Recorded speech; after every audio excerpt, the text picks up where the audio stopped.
Okay, everybody, Matt Geary for Geek Pride, and I'm here with Joey Hello. at EGX. Now, Joey, you are the community manager? Yes, for Total War Warhammer.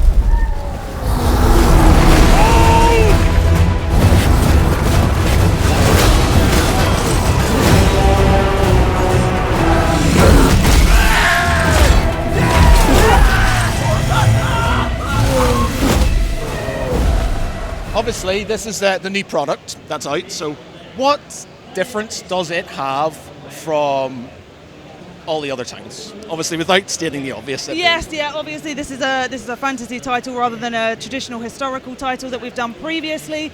Plus, we've got some new additional features when it comes to things like legendary lords and named characters. So it's a sandbox experience. Total War always will be, but we now have this kind of extra narrative with the lore that we add to it. So we've shown Cole Franz for the Empire, and we recently announced yesterday on the dev session at EGX that we're going to have 2 legendary lords for each race within Total War Warhammer. So there's also going to be Balthazar Gelt for the Empire as well. So we've got new things there. So these are like it's sort of like Rome and stuff. These are the generals. These are effectively yes, exactly, yeah. Like so you can have Julius Caesar or something. Yes, like that. precisely, yeah. Okay, and they obviously have different benefits for your armies. Yeah, using the Cole Franz and Balthazar Gelt example, Cole Franz is very much like a military leader, whereas Balthazar is more magical, a bit more tricksy and Machiavellian, and so there's differences there. Yeah. We like Machiavelli, right? So the one thing I've noticed is there's flying units. There is, yeah. We've also got that as well. So we're showing here Ambush at the Thundering Falls. This is a kind of early quest battle for Thorgrim Grudgebearer,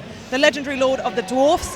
And there's lots of little things that are different within this as well. So it's no longer like a square battlefield. It's kind of a corridor. You get ambushed, and the only thing that's really scripted, in a sense, in this battle is the timings of the ambush and the timings of the reinforcements, which is the gyrocopters. When they come in from the rear, then you can kind of use them and to help out and assist the oncoming army that's coming at you from the front. So like the flying units and obviously the not so linear maps. That's quite a big change from the other games. Like obviously.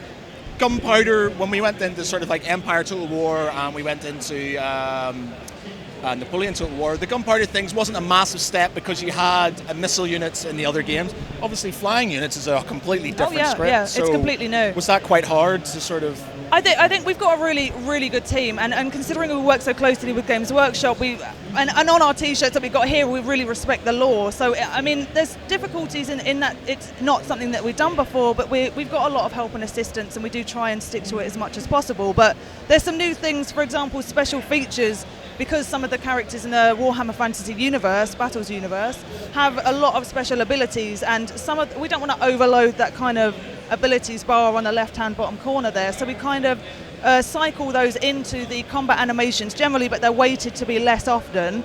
But the gyrocopters have a bomb ability where they can drop them directly underneath them, as well as range shooting, so there's lots of new things. So obviously, like, the interesting thing I find with this, now I'm a massive Total War fan, and I'm a massive 40k geek and Warhammer geek in general. I'm a massive geek.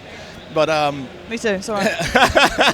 But the concept of having flying units, does this sort of, do you feel this maybe opens it up to sort of more modern eras of battles for later on games, or maybe World War I or something like that? Because then you have missile units, and then you could have planes and things like that. Obviously, the historical side of things. I mean, I imagine that we've got this, and we've got a lot on our hands with this at the moment. But as we've said a lot before, we still have an historical title, historical team. So it's not like it's taking away, and we're never going to do that kind of genre again. But at the moment, it's Warhammer Fantasy is our focus. It's a big step. Like I had rumours about it being doing a Warhammer version and stuff. So where did that come from? Where was it just now? Why did they think, did they see a mod or something and they go, that's quite a good idea, we'll use that? I don't actually know, but isn't it just a perfect marriage? It just works so well together, and as there's things like this subterranean that's going to be on the campaign map as well, and that's such a cool thing to be able to add to Total War, is to have these extra features that really stick to the lore and the races. So. And I think it's good in that it's a breath of fresh air in that, as much as I love Rome 2 and you got Medieval Total War 2,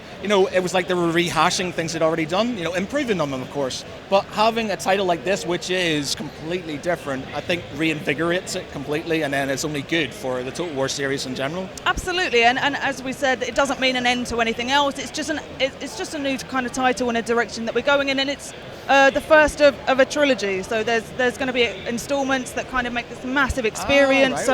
While we only have the Dwarfs, Vampire Counts, Empire and Greenskins kind of in our first release, we're going to be expanding upon that with the installments over time. So you can expect quite a lot from Total War Warhammer in its completion. Right, so there's going to be a lot in the future from Total Warhammer then. Now, obviously, I've seen a lot of the multiplayer stuff. We can kind of see in the background some of them playing here. What about the campaign map? Because obviously, the campaign map's a big thing for these sort of games. Is it going to be similar to other ones, or is it going to be different? Is there any changes going to be made to the campaign map? Well, we'll talk about more about campaign kind of in the future, but there are going to be aspects of the races and their uniqueness that will definitely be apparent on the campaign map. And as I say, the dwarfs here will be able to use these underways, like in this what we're showing at EGX here, in the campaign map as well. So there's going to be differences, absolutely, but we'll be showing and talking about it more later on. Lots of things to come out there. Yeah, lots of things. Okay.